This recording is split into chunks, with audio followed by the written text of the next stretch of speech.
Hello guys, how you doing? Good. All right. Praise God, the sun's out, huh? Yeah. Hey, I want to thank everybody for coming today. My name's Ron. I'm the executive director for Laurel Highlands Historical Village. Now, my dear friend Jesse from AccuWeather is a meteorologist. Today we're going to, and there's Jesse over there. Say hi, Jess. All right, now Jesse's going to talk to you a little bit about weather. We're going to talk about photography. We're going to talk about a lot of things, okay? If you have questions at all, stop, put your hand up, we'll ask you a question, okay? All right? You all awake? Yeah. Yeah? All right. Good, Jess. All right.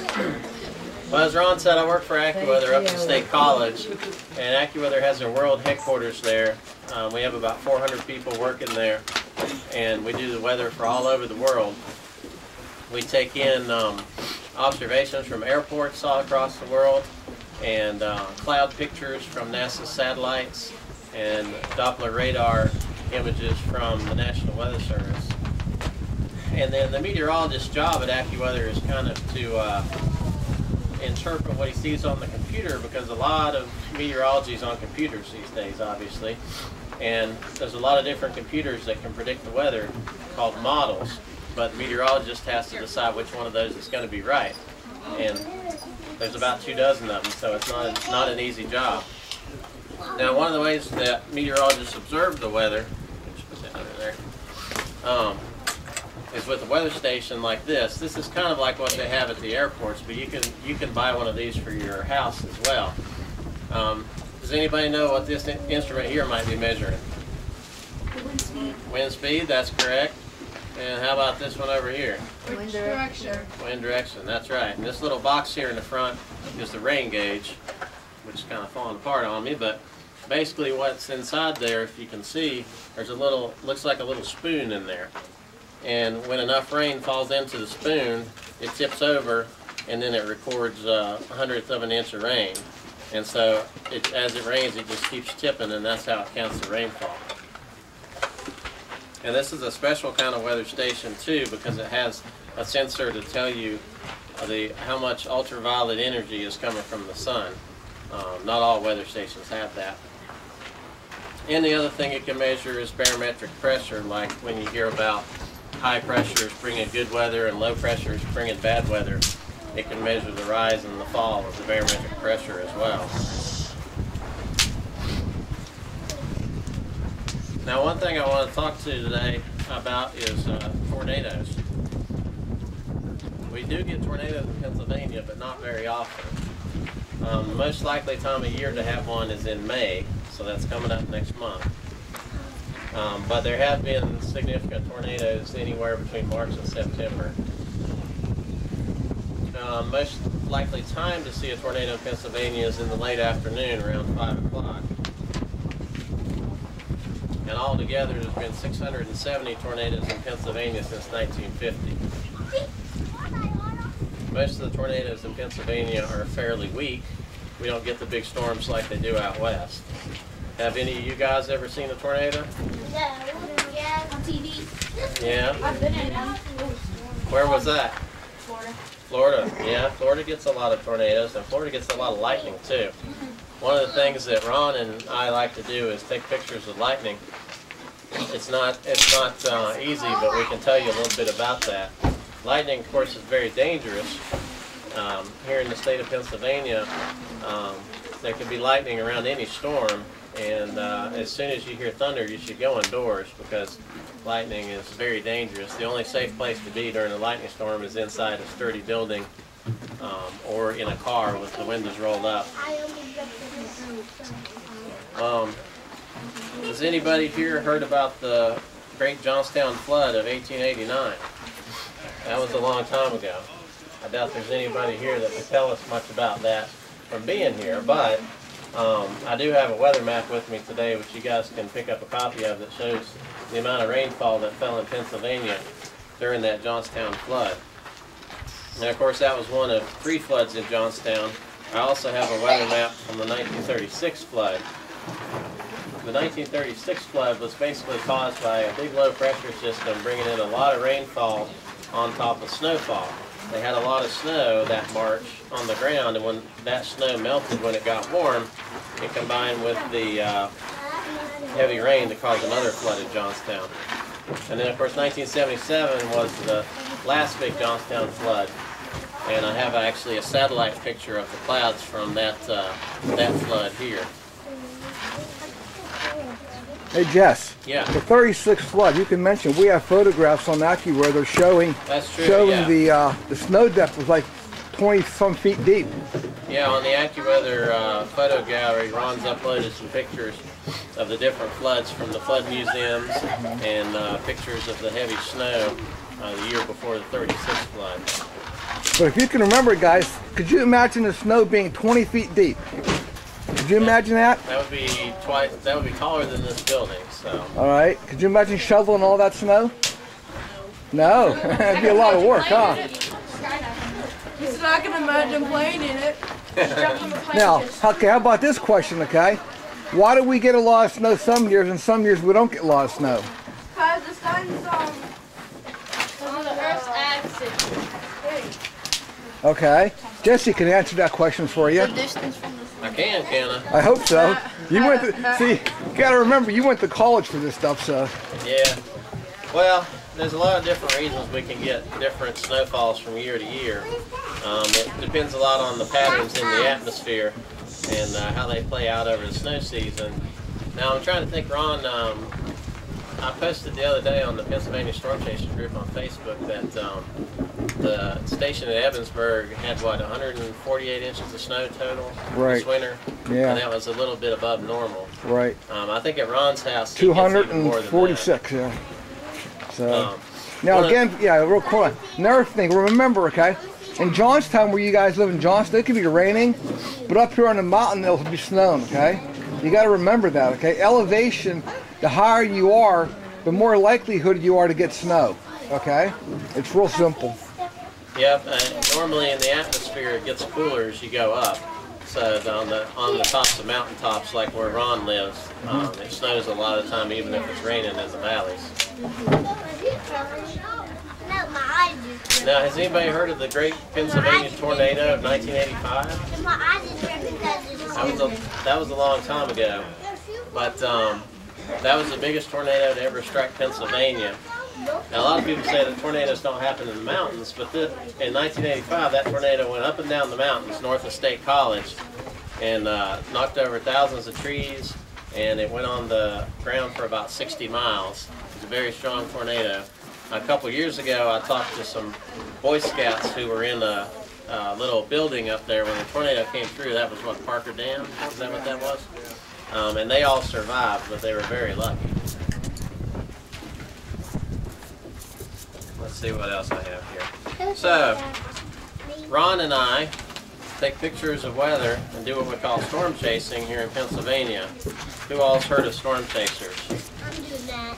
Normally storm chasers are out in the plains of the United States where they get a lot of big tornadoes, but if you live here, you can also do a good amount of storm photography and storm chasing. The problem with Pennsylvania is if you want to see storms, it's hard because there's a lot of trees and a lot of mountains, right? And that's why Ron and I generally go to an overlook or somewhere where you have a nice view of the clouds and the storms as they come in, and that's where we do that lightning photography. You do it from inside your car with the windows closed, right? Yep, that's the safe way to do it. No, you know, he does, I don't. I can't promise you Ron always does that, but that's the safe way to do it, because then if you're in a car, you are protected from lightning if you're in the car with the windows rolled up and you're not touching anything metal. Does anybody know why a car protects you from lightning? Because it has rubber on it. He said because of the rubber on the tires. That's actually not true. That's what a lot of people think. But if you think about it, the lightning just came down a couple miles from the sky. It's not going to care too much about a little bit of rubber on the tires. What protects you is that the car acts like a bird cage and there's metal around the side. So when if lightning were to hit the top of your car, it spreads out around the outside and goes down into the ground. Because lightning always tries to get to the ground as fast as it can. That's what it tries to do. How far away can lightning travel, guys? Anybody Outside know? of a storm, that's a good question. Okay. Lightning has been known to travel 85 to 100 miles away. Okay. It's lightning. It can travel vast amounts of areas. All right. I've already seen lightning on top of the mountain up here. It's out in Pittsburgh, coming in my direction. Okay. That's over 50 miles away. So, if you hear a storm coming, what do? Get in the car. Go inside, right? Okay. Where's the worst place to be? What sport? If you're playing a sport, what's the worst sport to be playing if there's lightning? What? Baseball, softball. Water polo. Golf. Golf, right. Okay. A lot of people get killed playing golf, okay? Because the clubs are metal. Right. Yeah. Yeah, pretty much doing anything outside during a lightning storm is a bad idea. Remember when we went to Mahoney and it started lightning? We all stayed, we had to get out of the water. It's really important that we And out of the park. get out of the park. Remember we stayed under here until the bus came back. That's a good safe place to be.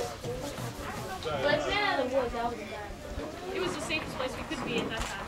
Right? Underground. Lightning strike, you can get out of the field. The best place is to lay down rather than just Right, absolutely. If you're in a field or playing golf on a golf course, you don't want to go under an individual tree because lightning is probably going to seek that tree out. And if it strikes a tree and you're anywhere near it, you could be hurt either by the lightning itself or by the tree exploding, because trees are full of what? Does anybody know? What's in trees? It's kind of sticky? Sap. And when lightning hits a tree, it causes the sap to rapidly expand and explode. Yeah. Why doesn't lightning hit a tree? Well, it's looking for the quickest way to get to the ground, so it's probably going to pick a tree that's high or a tree that has a really good root system. It would prefer metal if it's going to strike like a building or something. Yeah. Is it true that when lightning strikes a tree that the wood instantly dries out and hardens? Gets harder than regular wood? Yeah, that's probably true. Like I said, the sap explodes and it sends out shavings from the tree and stuff, and it definitely dries out the tree very suddenly. If you think about it, lightning is hotter than the surface of the sun, okay? That's hot. Yeah, I know. That's real hot, okay? Yes, question back there? Is it possible to hear a tree if it gets like if a tree gets struck by lightning? Is it possible that it can? Is it possible that what? If lightning strikes a tree and it falls, is it possible to hear it? Well, you definitely hear it if lightning hits a tree, because when lightning hits something real close to you, it makes kind of a clapping sound, a really loud snap. And then the thunder is immediate, because as you probably heard, you can tell how far away the lightning is by counting the seconds after the thunder. But when it hits something really close to you, you can't even count because it's so close. I got a question for you guys, okay? If lightning were to strike right here, what happens? Tell me what would happen. It would travel through the ground. What do you hear? Clap, snap, an explosion. You would go deaf, okay? Jesse and I have been close to lightning, okay? If lightning strikes right on top of you, close to you, the initial lightning coming through the earth, okay, is so loud, it'll blow your eardrums, okay? You go deaf. If you look at lightning, okay, if you look at lightning that close, it'll blind you, okay? It'll absolutely blind you.